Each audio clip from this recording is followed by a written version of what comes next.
is the other way. I want you to think in your mind, you don't have to mention names, I want you to think about someone that you think is a difficult person or unfriendly or uncivil. Looks like you all do. Okay, what I want you to tell me, what comes to your mind when you think about that person? Rude. Grouchy. Yeah, grouchy. Rude. Grouchy. Loud. Loud. Inconsiderate. Inconsiderate. Self-centered. Self-centered. Self-centered. Hypercritical. Yeah. You said hypercritical? Yes.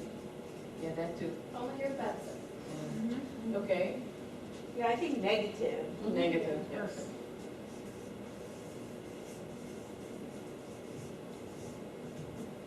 What else? The energy they throw. Negative energy. Condescending.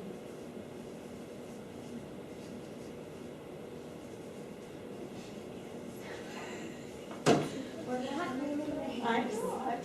Vent, it's okay. They mean absolutely. I would not be condescending. I'm Okay. grouchy, I'm loud, Yes. I'm obnoxious. Not anymore.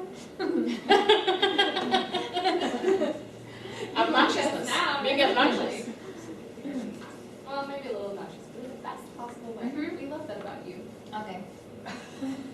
Okay, what else? It's all about me. So do you think people see you as difficult? I think so, at first. No? I Are have you years- friends? 3 years ago, I might have actually said that you were difficult, but not anymore. Okay, so what is different about her from 3 years? I think you're much more positive than you were 3 years ago. You're not nearly as stressed out. Well, that's because You're way more accepting. Now, I think her overall outlook has changed a lot, and I think she's. Did you have stress I at think we know home? her a little bit better. and so then that at home helps. at work. At work? Yeah. Okay, 3 years ago. Oh, up until last year. Okay, Mhm. okay. Anything else? Unapproachable. Unapproachable, absolutely. Yes. Good one. Good word. Yeah, that's good. That's a bonus word. Couldn't have said it better. Penny. Gossipy. Gossipy. Oh lordy, right? Oh, lordy. Oh lordy. But you know what's interesting now? In all honesty? Sahar. Some of that stuff I can honestly label myself too. Oh sure. Well, I think we all have. I'm some of loud. those. I mean, how could you be human and not? Right. I think we're all grouchy sometimes. We're all rude sometimes, whether we intend to be or not. We can all. No, but we're talking about permanent. Yeah. Yeah. We are all grouchy. Like I just said, if we have a problem at home or, you know, if you go and someone cuts you off on the freeway, you'll be grouchy. You'll be in a bad mood when you come to work. You know, so that's what I mean. We are all of that at a certain time. But if we are all of that all the time, Right. then we are a difficult person. Yeah, it's kind of if it's pervasive in their personality. Exactly. Exactly. And you know what? What do we notice? Look how many qualities or unqualities we put for uncivility, and how many did we put for civil? So it's a lot easier to be civil. If we balance both, it's a lot easier to be civil. Instead of being grouchy, just a little smile. A little smile. Do you think we notice more uncivil actions than we would pay attention to civil actions? It depends on the person. I notice both.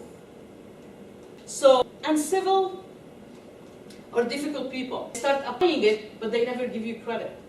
Or whatever you say, they will say, no, that's not good enough. And I've seen it in teams before. And then they use it later on. Thank you. Mhm. And they don't give you credit. Exactly. You know what I mean? Who watched Bridesmaids? Who did watch the movie I just saw it Bridesmaids? recently, Oh, for the first time. You know, you can tell I'm big on TV and movies, right? DVR is great.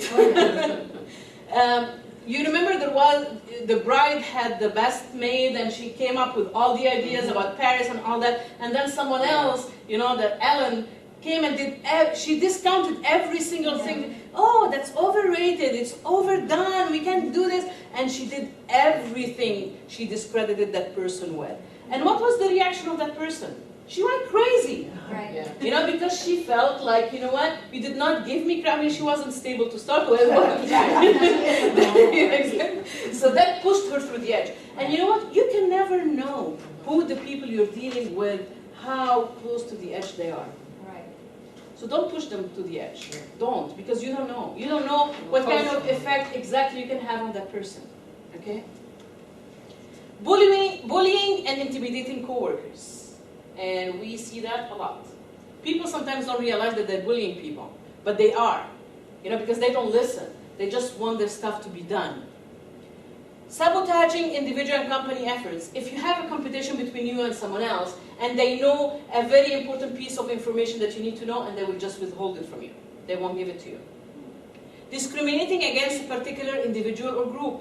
Prejudice, bias. Either because they are from a different race, or they have an accent when they speak, or they are from a different color, or they are a different age, or they are too young, they don't know enough, or they are too old, they don't know how to work computers. So we know we need to stop that and stop the bias and prejudice. Practicing insensitivity against coworkers' needs.